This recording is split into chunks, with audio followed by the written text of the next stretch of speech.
I saw three ships come sailing in on Christmas Day, on Christmas Day.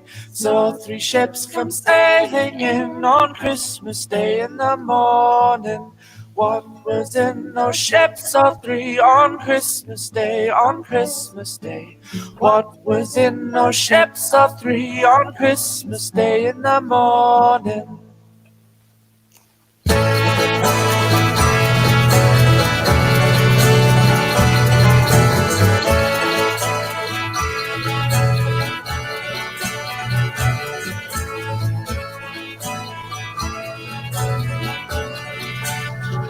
All right. I know what you're thinking. Why are you playing music in this freak show? Because we still have 3 feet of snow here. And more importantly, we're going to talk about the Jones Act. On the phone Are today? those U.S. flagships that are sailing in? Well, that's the whole point of seeing the ships. Of course, if they weren't U.S. flag, they wouldn't see it. You'd see them passing away in the morning instead of something. So I'd like to welcome our guest, Colin Grabow, on with us today. Colin, good morning. Good morning. How are you doing today? Not bad. Just trying to avoid the coronavirus like everyone else. Yeah, that's probably a good thing. Well, I got 2 kids, so I figure it's just a matter of time before they bring that home from daycare. My fate is pretty much sealed.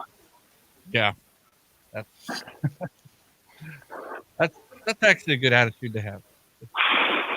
Just embrace it. Yeah, embrace it. I see. I think it's been about a month when we had you on to discuss the Jones Act, and it's been great being in contact with you about it. And the information that you sent us about it. We didn't really get into some of the economic impacts that it had. I'm just going to turn it over to you and let you go at it because you have way more knowledge on this than we do for sure. Sure. So, we talk about the cost of the Jones Act. Obviously, the starting point is the fact that it makes shipping more expensive. This is just basic economics. I think in the world today, they're estimated to be somewhere in the neighborhood of 40,000 ships. Of those, 185 are U.S. flagged. Out of those, 99 comply with all the requirements of the Jones Act. That would be U.S. flagged, U.S. crewed, U.S. owned, U.S. built. So we have very limited choice to start with. 99 ships to service the entire country, and then on top of that, we have this U.S. build requirement. When these ships are vastly more expensive than ships built in other countries. So the cost of the ships are expensive. They have limited competition. Again, it's just basic economics. We'll have more expensive shipping. The next question is how much more expensive is this shipping? And we have some anecdotal evidence that suggests pretty substantial. In 2012, the Federal Reserve Bank of New York did a study showing that to send a container of household goods from the East Coast to Puerto Rico was about $3,000. To send that same container to nearby Jamaica or the Dominican Republic, about $1,500 to $1,600, so twice the price. We have other government studies that talk about, for example, sending oil from Alaska to the Virgin Islands, which is exempt from the Jones Act, is 3 times less than to send that same barrel of oil through the Panama Canal to the Gulf Coast, even though the journey is twice as long to the Virgin Islands. So you add these things up, and it's pretty substantial. But then this has knock-on effects. For example, people in Puerto Rico will buy foreign products instead of American products because once you factor in the cost of transportation from the U.S. mainland, it's cost prohibitive.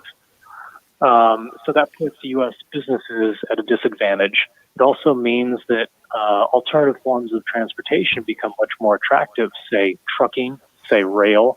That means our highways are more clogged than they would otherwise be. You add all this up, and the OECD last year put out a study saying that if we were to either repeal or reform the Jones Act, that the gains would be anywhere from, I believe, $16 to $64 billion, something in that range. If I recall correctly, this was more than what the U.S. would have gained from, say, signing the Trans-Pacific Partnership deal. The gains are estimated to that. And the frustrating thing here is that we wouldn't need to sign a deal with another country. We don't need someone else's permission to get these gains. All we have to do is stop shooting ourselves in the foot. And one other cost that I should point out is actually this past week, the Cato Institute released a new report about the Jones Act environmental costs. So I mentioned earlier about, for example, more trucks on our highways, spewing more pollution going through our metropolitan areas, densely populated. And the paper found that if we were to either reform or repeal the Jones Act, we could get gains up to $8 billion a year just through the environmental impact. This is mainly through two ways. It's both we would have less pollution because it would go on ships, which is a very efficient way of moving something from point A to point B, and also because the ships we have tend to be very old, very inefficient. So if you get rid of the Jones Act, that means people can go out and use new ships, much more efficient ships, less pollution there, burning less fuel. So just gains all the way around. And then lastly, one other aspect I'd like to point out is that typically gets overlooked is that when the U.S. negotiates trade agreements with other countries, one of the first things we say is Jones Act, that's off the table. We're not going to talk about that. And our trading partners, they always say, okay, fine, understood. But this other thing you want, you're not getting that in retaliation. President Trump has expressed frustration in the past that Europeans don't buy as many U.S. agricultural products as he would like. Well, what the Europeans always say is, sure, we'll buy some agricultural products, just let us sell you some ships. And currently, we're not willing to do that. Anecdotally, I can tell you that I talked to a trade delegation last year from South Korea, and someone said, oh, you work on the Jones Act. That's interesting. When we negotiated our free trade agreement with you some years ago, we took rice off the table in retaliation for your refusal to talk about the Jones Act. And, this is anecdotal, and I can't prove that's true, but according to the Congressional Research Service, they did a report on the U.S.-South Korea deal, and it says in that report that South Korea took rice off the table. The U.S. is actually a fairly major exporter of rice. We don't consume a lot, but we export a decent amount. And now the report didn't say that was because of the Jones Act, but it stands to reason that, that would be the case. The U.S. is an agricultural superpower, and, it seems likely that in these trade negotiations, that's a frequent victim of the Jones Act. People say, okay, you're not willing to talk about the Jones Act, and here's this other thing you're not getting. So you add all this up, and I think that OECD figure of up to $64 billion, I think that's a starting point. I think that's a floor for the potential gains that could be realized if we were to get rid of this law. Wow, that's a few pennies. Yeah, and you're based in Alaska. I'll also point out that in I think 1988, the GAO, the Government Accountability Office, did a report on the Jones Act impact on Alaska. It calculated that you got rid of just the domestic build requirement alone, that the gains would be equivalent to 2% of personal income in Alaska. So, this isn't pocket change, and that adds up year after year. Great. Well, one of the things that's going on here in Alaska right now that's been in the news is the Alaska Marine Highway and the ferry system. And I think the state recently spent 30 or 40 million on the ferry Matanuska, and it's still sitting around because it's still just a piece of junk. They were built back in the 60s. And, the talk is always, well, we need the ferry system. And the other side is, well, everything costs too much. Even when we spend $40 million, they still don't work. What the heck? And no one's talking about the fact that if we could buy a ship from another country that was a fifth of the price, maybe that would help rather than dumping money into 60-year-old or 50-year-old boats. Amen. Yeah. Why is this not part of the conversation? Salt water takes a toll on ships. I don't know about ferries in particular, but typically large ocean-going ships, container ships, the typical lifespan is anywhere from 20 to 25 years.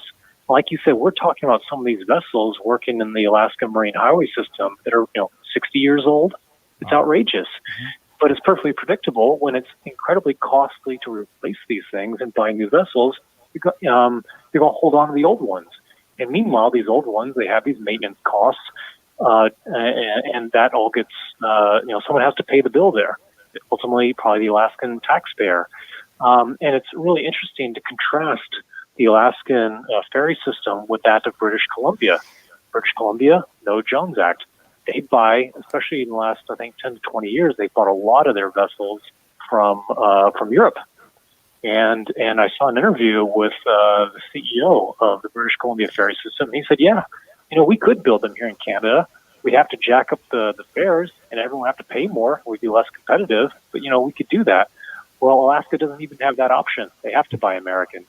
And I understand the sentiment that you want to support your local shipyards. Well, they're not going to local shipyards. These Alaskan ferries are being built out of state anyway. I think there was an exception where they built a couple in Ketchikan a few years ago. That ended up being a huge mistake because those vessels were outrageously priced. And I think they didn't even work properly with the docks. I think the loading doors are on the wrong side or something like this. So again, it's frustrating that when we talk about the Alaska Marine Highway System, there's a lack of money. Why does no one talk about the Jones Act? The fact that Alaskans are getting raked over the coals for the cost of the ferries that they have to buy. Well, I brought it up to a local representative here recently, and the response was, well, that's a federal issue. There's nothing we can do about it. And so I'm going to ask maybe a two-part here. What can they do? I'm pretty sure as we move along in this thing, we're going to hear that over and over. Well, it's a federal issue. It's a federal issue. We're just state legislators. We're just state governors. And so what can we do to talk to them about, hey, you can put some pressure on these people. And the other part is you sent us some information about some other states that had Jones Act related laws come up and didn't pass. So what kind of pushback are they going to see also if they do put the pressure on the governor or whoever? I think that what Alaskans can do is, at a minimum, they should put pressure on their federal representatives to raise this issue. Alaska has representation here in Washington.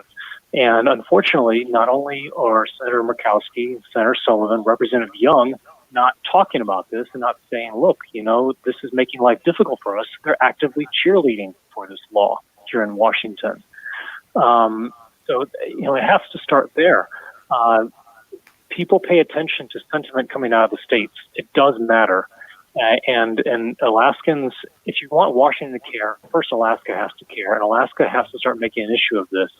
But you're not going to get any attention in Washington without people in Alaska and other states making noise. The response you get from people here in Washington is if you bring up the Jones Act, they say, well, that's such a problem. Why don't I hear people in Alaska, Hawaii, other parts of the country complaining about it? And so it makes it more of an uphill battle when Alaskans are silent on this. So they need to raise their voice. Can you talk a little bit about the Jones, the lobby, the supporters for it? Because I was that West Virginia, that last example you sent us, and I was like, what is West? I think it was West Virginia, or Louisiana, or something. Like, what do they have to do with the Jones Act? And it was pretty obvious that it may have passed until the Jones Act lobby moved in and put the boots on. So this is a great example. I think in January, a bill was introduced in the West Virginia state legislature where it called for, I believe, repeal of the Jones Act. It was just expressing the sentiment of the West Virginia legislature, saying this is a law that imposes a lot of costs, and we'd like Washington to address this and preferably, I believe, repeal this law. So this legislation gets introduced. I don't know the background of that, why these legislators took it on. It may just very well be that one of them read up on this law and thought that sounds outrageous and talked to some fellow state legislators. I believe it got 10 co-sponsors. And then all of a sudden, a few weeks ago, it disappeared. All the co-sponsors dropped. What happened? Well, according to the American Waterway Operators, their newsletter, they said that they sent some representatives to go meet with these members of the state legislature. And also the owner of a local barge company, I believe, put an op-ed in a paper.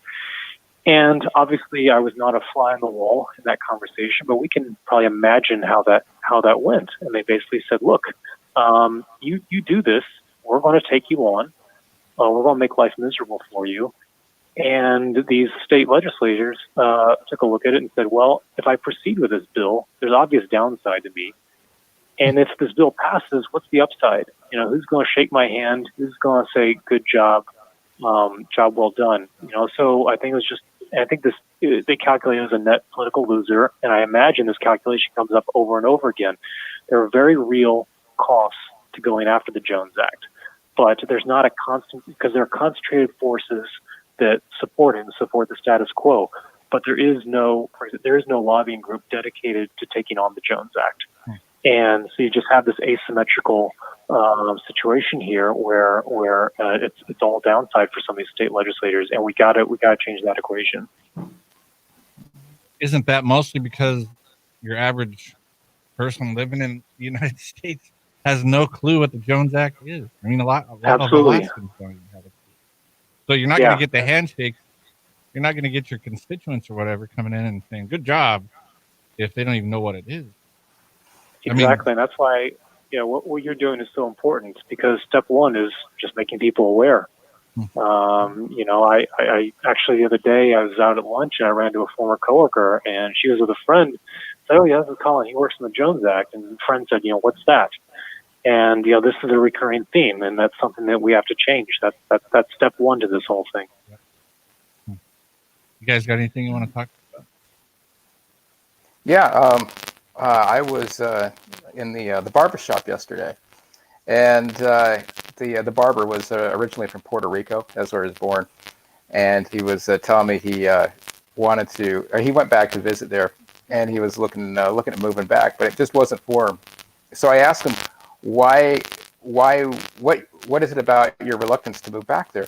And he said, this is what he said, because of the lack of money and jobs due to the Jones Act. And I hadn't even brought the Jones Act up, but here he was telling me about the Jones Act and the cost from it. But he said something else that actually made me start thinking a little bit. He also said because of the drugs, and he was from the Central Valley area of Puerto Rico, and I thought he was talking about San Juan. And he said, no, it's not so bad in San Juan. That's where the tourists are. It's in the central part. And it got me to thinking that maybe the drug issue that's going on in Puerto Rico is a consequence of the Jones Act because of the lack of money and jobs that are available outside of San Juan. Yeah, I mean, we know that the economic situation in Puerto Rico is horrible, and the Jones Act is a contributor to that situation. Exactly how big a role, there's a debate to be had on that, but there's zero doubt whatsoever that the Jones Act results in higher costs to the people of Puerto Rico. Puerto Rico has a 43% poverty rate, and they are subjected to some of the highest shipping rates in the world for any goods going to and from, mainly from the U.S. mainland, which is, the world's biggest economy. If they want to do business with the world's biggest economy, they have to pay outrageous shipping costs. There's this debate over, what is the cost of the Jones Act to Puerto Rico? And my attitude is ultimately, it doesn't matter. If it's $100 million versus, 10 billion or something, somewhere in between, it doesn't matter what that number is, because I just look at Puerto Rico needs all the help it can get. This is hurting Puerto Rico. Let's stop hurting Puerto Rico. That should be the beginning and the end of that conversation. Mm-hmm. Yeah, and for someone with a libertarian point of view, someone that might be libertarian leaning, when you say they need all the help you can get, and we're actually not giving them help, we're just taking away an impediment. Just saying, exactly. Instead of giving them something, we're just saying, okay, we're not going to put this boot on your neck anymore. Exactly. That's the one thing we should all be able to agree on. I'm sure there are lots of differences of opinion over what help to Puerto Rico looks like. And like you said, someone with this libertarian leaning is going to be fairly skeptical of Washington just writing a check. But I would hope that one thing we could all agree on is let's get rid of policies that actively hurt Puerto Rico. That's something that there should be consensus on. Yeah. I didn't Yeah, realize. I knew they were poor, but I didn't realize. What did you say? 43% in poverty. 43% poverty rate. I mean, if Puerto Rico was a state, it would be by far the poorest state in the union. And there's no reason for that, especially now with their Act 22 tax benefit. A lot of the federal income tax that American citizens pay in the states don't apply in Puerto Rico because of Act 22. So that would be get rid of the Jones Act, and that would be a great lure for businesses. Absolutely. It could be a business hub for the Caribbean. But, right now it's hard to position Puerto Rico as a hub like that when everything that goes to and from the United States is subject to the Jones Act. Anything that goes on a ship, you really take yourself out of the running. So I think it's like I've said before, the high shipping rates, that's part of it. But the real cost of the Jones Act is all the knock-on effects and all the things that don't happen, all the opportunities that are foregone because of these high shipping rates. And Puerto Rico, business climate, I think, would be greatly improved without the Jones Act. And what are all the possibilities that could be unlocked by that? And not just Puerto Rico, it's the entire country, and particularly places like also, Alaska and Hawaii.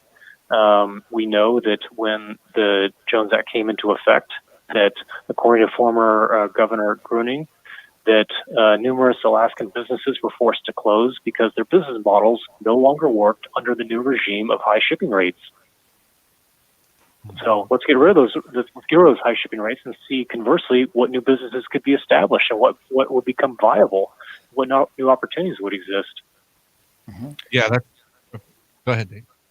Shipping rates are something worth talking about, and viability. A lot of people do not. If you haven't run a business, you just haven't been exposed to this. But in your business, let's say you do $1 million a year of business or something like that. Usually your profit at the end of the year, so after you've paid your expenses, paid for your goods, paid for your overhead, paid your employees, you're doing really well if you're making, if you're in the black, if you're breaking even after you've paid everybody, you're doing pretty well. And if you're making a couple percent a year, like 2 to 5%, that's pretty great. I mean, that's like, it's like interest that you'd get in the bank. I think airlines are like 1 or 2%. It's really thin. And so on $1 million of business in a year, let's say you make 3% profit in a year. That's only $30,000 of profit, right? So if your shipping costs go up, $2,000 a month, that's $24,000 a year. That almost wipes out all of your profit for this small expense. You're $1 million business, and if your shipping goes up $2,000 a month, which is totally reasonable, like there's many scenarios that would make that happen. Higher fuel prices could do it. You're barely profitable anymore. You might actually start losing money, in which case you have to either cut your employees' wages or fire employees or go into a new line of business. So this is what it means to be marginally profitable. You're profitable on the margin. And when you make small changes to your business's operation, and shipping is one of those, it can very easily move a company from being viable to being not viable. And I think a lot of people tend to downplay what additional shipping costs, the impact of additional shipping costs. But it's actually a really big deal. I just got a 15 to 20% preferred rate with FedEx in my business, and it has made a tremendous difference. It's about half an employee a month with a 15 to 20% reduction in my FedEx shipping charges. I can hire about half of an employee. And so with the Jones Act is way huge impact, right? It's a factor of 2 or 3 on shipping costs. So if you have a business that moves real goods, forget about it. You're not going to be viable. Yeah, 100%. And like you said, transportation is something that everybody needs. everybody needs, you know? And so this isn't some little niche issue. And it's not just if you're using ships. Like I said before, there is no container shipping on the East Coast, for example. You cannot send something from Boston to Miami on a container ship. They don't run. They don't exist. So that means more demand for trucks, more demand for rail, higher prices. We all pay the Jones Act tax. Some of us pay more than others, but this is not, let's not make the mistake of thinking this is a niche of Puerto Rico or Alaska or Hawaii issue. This isn't a totally American issue. Yeah, Alaska pays more than others, but we all pay the price for this law. Right.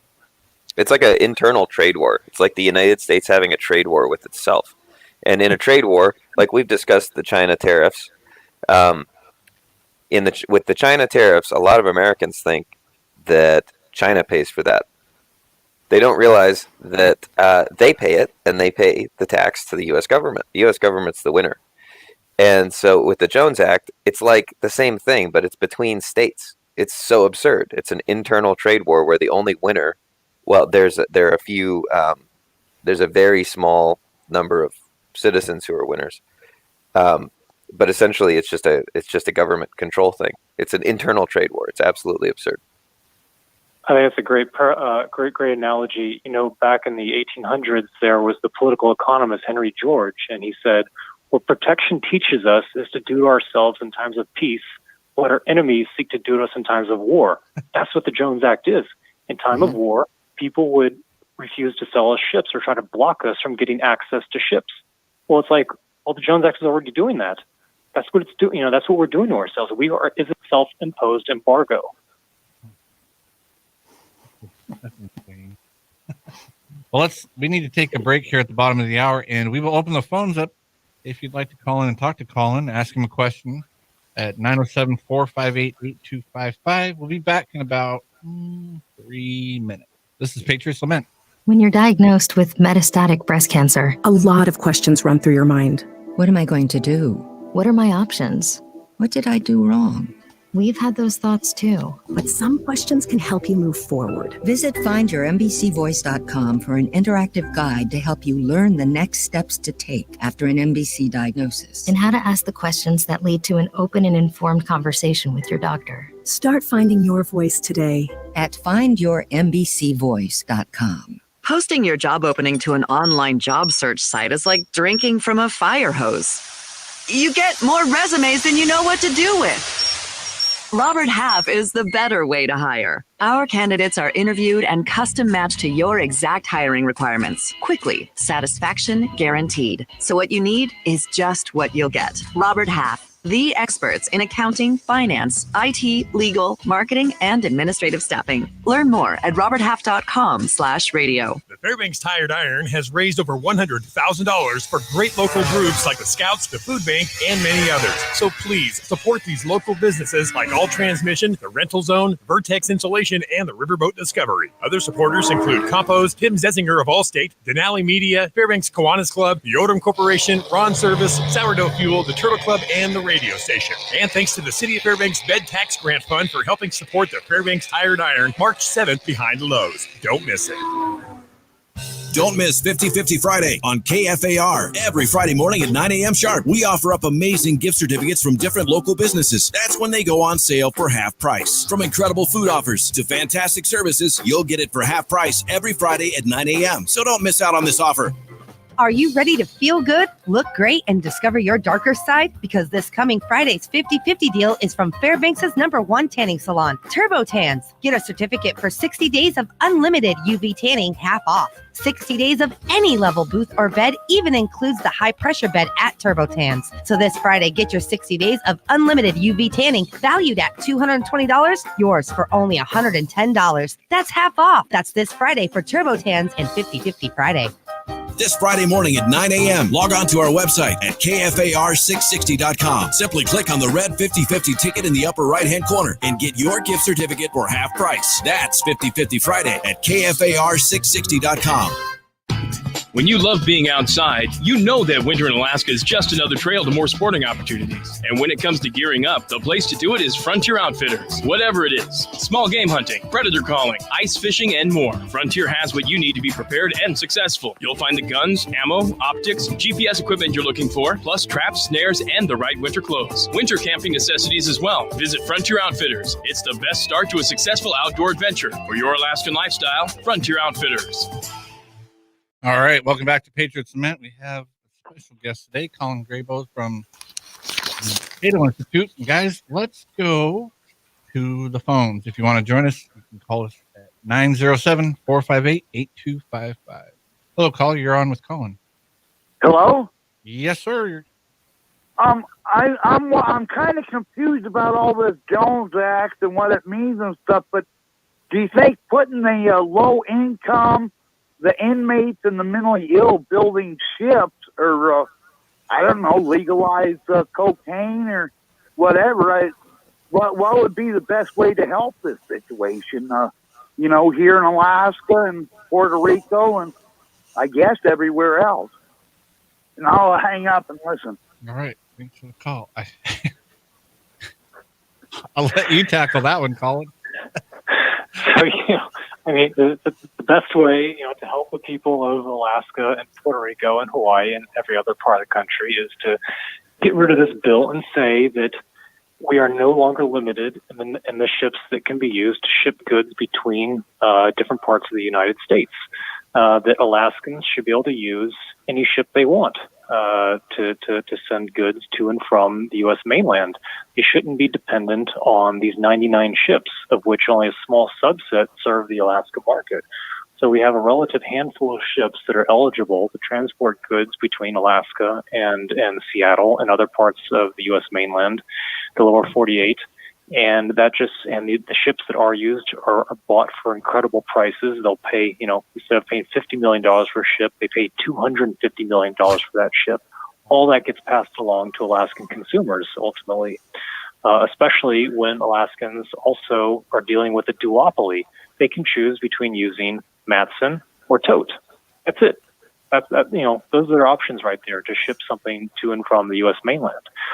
So we need more competition is what we need. Competition is great. I think it's what America stands for, and we need competition in shipping. Yep, absolutely. You talked about this a little bit on the last time you were with us, but I think it's worth speaking about more because one of the things that seems to be the protectors of the act is national security. The word that whenever you want to stop an argument, you just say national security and automatically it's supposed to shut down anyone that's opposed to what you want. Can you talk a little bit about how, whether or not they wanted, the Jones Act had anything to do with national security back in 1920? It definitely doesn't. It's not serving that purpose at all. Can you speak to that a little bit? Yes. So the theory behind the Jones Act is that to the extent supporters of the law even acknowledge that these costs exist, people will say, okay, well, there are these costs, but on the other hand, we get these benefits. It means that by restricting shipping to U.S. flagged and U.S. built ships, it means that if there's a war, that we will have a fleet of ships that we can rely on to transport supplies and materials, equipment for the U.S. military. It means that we will have mariners that can crew both those commercial ships as well as government-owned ships, because government-owned ships actually, in time of war, they rely on civilian crews. And it also means that we'll have shipyards because that domestic build requirement, it means that we have shipyards that in time of war can build either more ships or can be used to repair and perform maintenance on say, battle-damaged ships. So that's a theory, and I think, maybe superficially that sounds reasonable. But when we compare that theory against reality, the Jones Act comes up short. I think the best example of this is go back 30 years, back to Operation Desert Shield, Desert Storm. The U.S. found itself in a situation where it needed to move huge amounts of equipment and supplies to Saudi Arabia as fast as possible. But thankfully, we had the Jones Act, right? We had lots of ships, lots of mariners to rely on. Well, no, we didn't. We did not. there was a scramble for mariners. We were so short of mariners to crew these ships that we had to rely on retirees from the Vietnam War, the Korean War, World War II. According to the U.S. Transportation Command's official history of that conflict, they had to use at least 2 mariners in their 80s. The oldest was 92 years old. They had to accelerate some of the classes to get people licenses. They had to reduce the license requirements to get sufficient crew. They got lucky that in January the Great Lakes froze over, so the whole Great Lakes, the vessels that operate on the Great Lakes fleet, those mariners were freed up to crew some of these ships. But even so, then we still had to use numerous foreign ships to transport U.S. supplies and equipment. I believe there's something like 177 foreign flag ships were used to transport U.S. supplies. We were so desperate for ships, we asked the Soviet Union twice to borrow one of theirs to transport, I believe, an armored division from Germany to Saudi Arabia. So the number of Jones Act ships used to transport supplies from the U.S. to Saudi Arabia, 1. There was 1 Jones Act ship used. So I think when you compare the theory versus the reality, the Jones Act comes up short. And let's keep in mind, this was 30 years ago. Jones Act fleet has only gotten smaller since then. Fewer ships, fewer mariners, less prepared to support the U.S. military in time of war. And that's not a huge surprise. When you make ships extremely expensive to buy, you're going to get less of them. Right. It's too bad they had any ships to do that whole operation. But anyways, that's a different show. Let's get back to the phones here. Hello, caller. You're on with Colin. Go ahead. Morning, Josh. Morning, Charles. How you doing today? Doing pretty good. I got a lot of searches on this subject on Google, and I'm kind of disappointed that I had to resort to Google. But anyway, my experience was that the first 5 or 6 references were from lawyers that were profiting from lawsuits, probably from merchant marine members or other people. I think the lawyers are going to make a whole lot of money and continue to do so over this.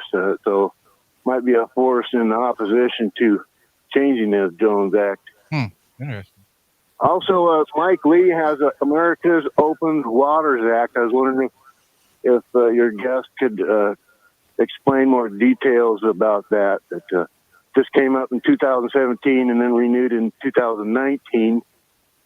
And I don't know if it was Costa Rica or Puerto Rico that he was, focusing his attention on there. So I'll hang up and then listen. Thank you. Great. Thanks, Charles.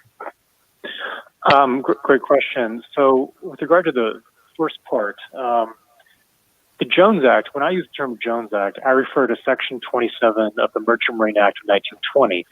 And, the Merchant Marine Act of 1920 had a lot of different parts to it, of which, Section 27 dealt with coastwise commerce. So, U.S. port to U.S. port. But also within the Merchant Marine Act of 1920 was a section that dealt with seamen's rights.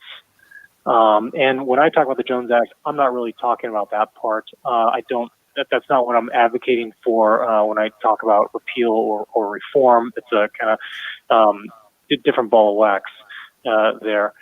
Now, with regard to Senator Mike Lee has done a few different things. Back after Hurricane Maria hit Puerto Rico in late 2017, I believe he co-sponsored a bill that would have given Puerto Rico a 5-year exemption. That bill was introduced, I believe, by John McCain, and Lee was a co-sponsor of that. And then also last year, he introduced 2 bills related to the Jones Act. One of them was just a straight repeal bill, get rid of the Jones Act, problem solved. And the other one he introduced a few months later was a more interesting bill. Perhaps it would have introduced a waiver system. So currently, with the Jones Act, we have situations where, let's say you want to transport natural gas, liquefied natural gas, from the U.S. mainland to Puerto Rico. Well, it's impossible.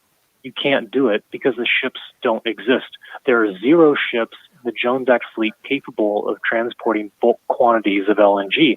So they have to buy it from foreign sources where the Jones Act doesn't apply. So So Puerto Rico buys a lot of it, most of it from Trinidad and Tobago, but occasionally other places. Last October, they received a shipment of gas that originated in Russia. So we are importing Russian gas at the same time we've got LNG coming out our ears because it's just literally impossible to get it from point A to point B within the United States because there are no Jones Act ships. So basically, Lee introduced a bill that would have created a waiver system so that a shipper could have said, hey, I want to send this from here to there, but there are no ships. Let me use a foreign ship, and then the government would have done a survey and said, okay, you're correct. There are no Jones Act ships available. You can do that. I think that would be an incredibly common sense approach. I believe that Canada has a waiver system for economic need, where if there's no Canadian flag ships, then you can go use a foreign flag ship. And it's not just LNG. There are all types of ships that do not exist in the Jones Act fleet that make it impossible to transport goods within the United States. For example, Hawaii uses large amounts, or they import what's called LPG, liquefied petroleum gas, propane, butane. The United States is the world's leading exporter of LPG. We cannot send it to Hawaii because there are no ships to transport it. So Lee would have, I believe the goal of his bill was to try to address situations like that. And yet, this seems so commonsensical because in these situations, Americans don't lose business. The American maritime sector would not lose any business because these are services they don't offer. And yet, the bill got absolutely no traction because the Jones Act lobby is just implacably opposed to any change whatsoever, no matter how small.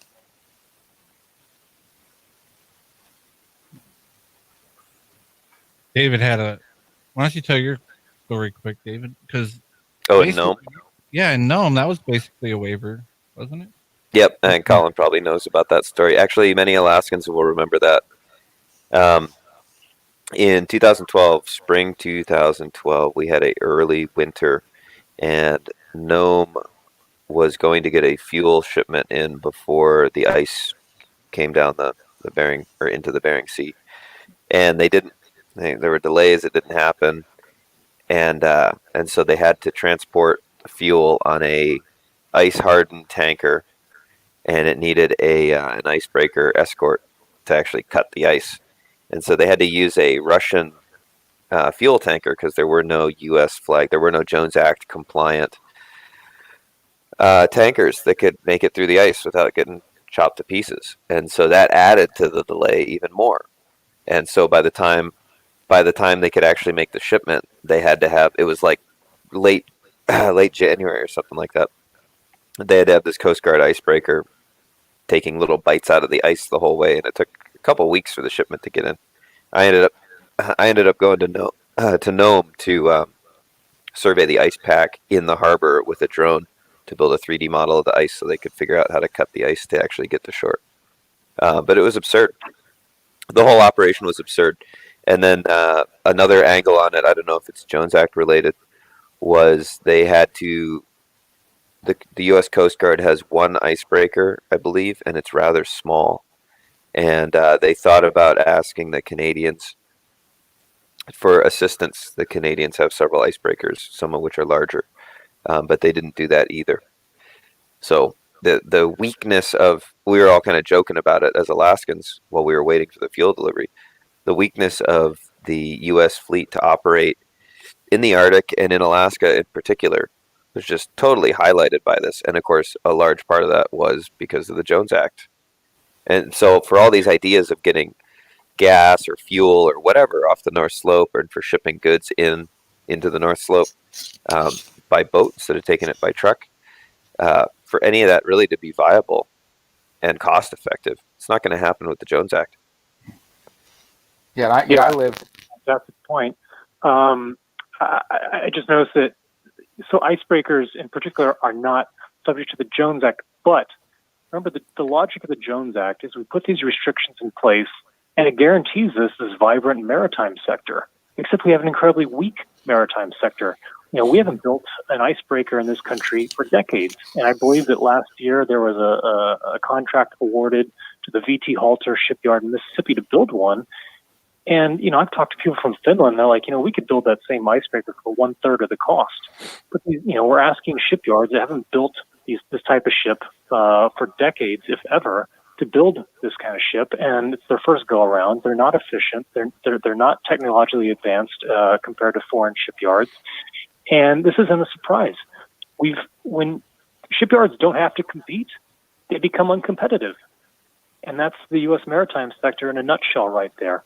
So even when the Jones Act isn't directly involved, I think we can still see its legacy there because we just have inefficiency in our shipyards just writ large. And that translates into when they go to build even types of vessels that aren't necessarily subject to the Jones Act. And I lived in Nome for in 2007 and 2008, and fuel is just expensive there anyway. It was when I was there, it was $5 a gallon for gasoline, and most of the people there heat their homes with fuel oil as well. So you can imagine what the costs are. And the only way to get stuff in there is by aircraft or by ship when the sea ice isn't in. Yeah, if I remember right, they were flying fuel into Nome. Yeah, they were doing that. Mm-hmm. That's that gets real cheap. I know several years ago when the Haul Road washed out, they ran out of fuel up there, and everything was getting flown in or brought up on big snowcats, and fuel up there was over $10 a gallon. Mm. Yeah, flying fuel is not cheap. No, but another crazy Jones Act story is that, I don't know if I brought this up last time, but in Hawaii, shipping is so expensive that cattle ranchers there have been known to use airplanes to fly their cattle to the West Coast instead of using ships. Wow. That's a real thing that happens. The Cato Institute released a video about that last year. Basically, what happens is traditionally, or most countries to move cattle by sea, use a dedicated ship for that purpose called a livestock carrier. Well, guess what? Jones Act fleet, no livestock carriers. They don't exist. So Hawaiian cattlemen, and for those unfamiliar, Hawaii actually has some rather large cattle herds. I believe they were a gift to King Kamehameha way back when, and then these herds grew. And now you have, I think, some of the top 25 herds in the country are actually found on the Big Island of Hawaii. Anyway, to transport these calves back to the West Coast to put them on feedlots and for final processing, they need to get there somehow because those facilities don't exist in Hawaii.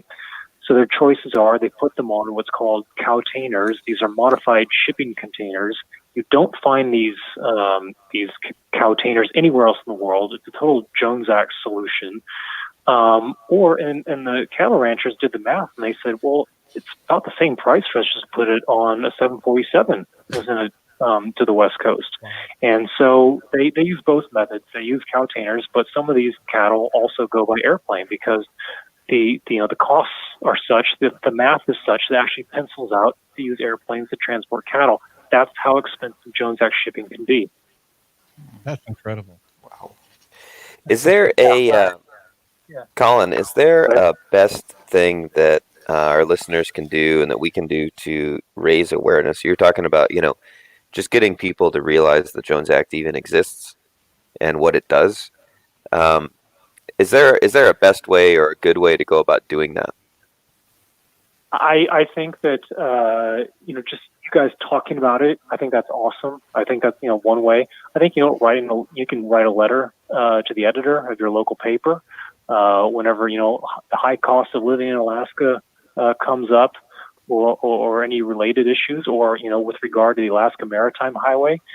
Again, why is the Jones Act not part of the conversation? I think people of Alaska can help make it part of the conversation and say, hey, while we're talking about this and we're talking about how expensive it is to operate the system, why aren't we talking about the Jones Act, which makes it so expensive to buy new vessels for our ferry system or forces us to use old and inefficient vessels? So I think that's an opportunity. Of course, also I would raise it with federal representatives in Congress, with Murkowski, with Sullivan, with Young, when they're back home visiting Alaska, if they're doing a town hall, for example, just say, can you explain your stance on the Jones Act? Why do you support this law that seems so harmful to Alaska? Well, Colin, and we don't want terrorists driving barges of ammonia nitrate up the Mississippi River and blowing up. That's an excellent point.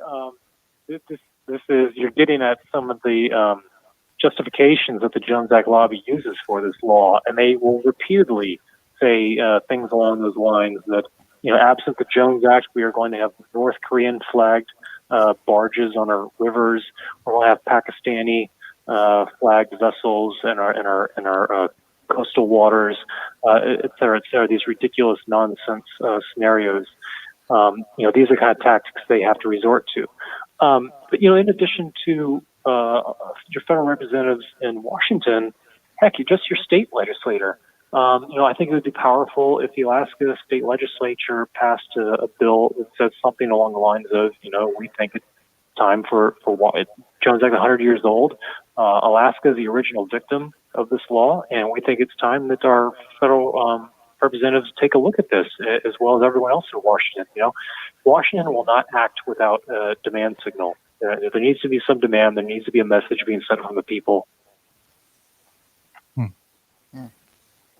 We've got one more caller. Let's try to take that before the end of the program here. Hello, caller. You're on with Colin. Go ahead. Good morning. Good morning. I was watching this show of E-Clause. It was talking about letters of remonstrance, where you point out the law and how it is wrong for the people, and then going to the Declaration of Independence. It says for cutting off our trade with all parts of the world, and so then you could cite the law and cite how it hurts you and actually how the law is wrong according to the law. And then so you write a letter to the legislator, and they have to convene a quorum to discuss this and repeal that law. It's due process, and so that might be a way of going about it, through due process of law, and point out that how it's unlawful according to our laws. Anyway, that's what I heard. That's the way to do, is write a letter of remonstrance so that they convene a forum and address this. All right. Thanks, Cecily. I was struck by the comment about not cutting off trade, or not being able to conduct trade with other parts of the world. I just keep thinking, the Jones Act is a law that blocks Americans from doing business with other Americans. Right. Which should be very fundamental. It's ironic to me that if, say, Alaska or Puerto Rico were independent countries, it would be easier for them to do business with the rest of the United States. That's wrong. That's crazy. Right, because say Alaska, for instance, can have a foreign flagged oil ship come in, pick it up, and take it to Japan or South Korea or whatnot like that, right? Yep. Yeah. Right. Yeah, we want to keep that distinction. So when we're talking to folks about it, they don't go, you're wrong, so I'm not going to listen to anything you say because you're wrong on one little point. But I think that it's, Alaska, since I've lived here, every year they've been beating the drum to get a gas line, and it's just kind of funny. I think you said that there are no LNG tankers that are American flagged, and so anything that we would get off the North Slope gas-wise would have to go overseas. It couldn't help us domestically at all. Yep, could not go by ship to another part of the United States. It's ironic. We send natural gas all over the world. Where we don't send it, Puerto Rico. Last year there was some natural gas association, some global association. They put out a report and showed every part of the world that imported natural gas and where they got it from. In the Western Hemisphere, in Latin America and South America, Puerto Rico was the only importer of natural gas that didn't buy at least some of it from the United States. Wow. And the reason they don't is because they're part of the United States. That's crazy. That's wrong. Yeah, that's absolutely ridiculous. And it's so typical. Colin, we're out of time here, so why don't you, all right, about 20 seconds here, give us how we can find more information about the Jones Act and yourself and the Cato Institute. Yeah, if you'd like to learn more, please visit us at www.cato.org/Jones Act. And you can also follow me on Twitter at CP Grabow. So it's CPGRABOW. Right on. Thank you, Colin. That was great. Thank you. Thank right, you, folks. guys. Always a pleasure. Appreciate it. Look forward to hearing from you again. Affecting the cruise industry. All right, folks, we'll be I'm right Debbie back. Handley, Fox News. Vice President Mike Pence is in Florida this afternoon, meeting with officials of the cruise industry over the coronavirus. Egyptian authorities say a cruise ship on Egypt's Nile River with over 150 tourists and local crew was in quarantine after 12 people tested positive for the virus. There are new fears that the coronavirus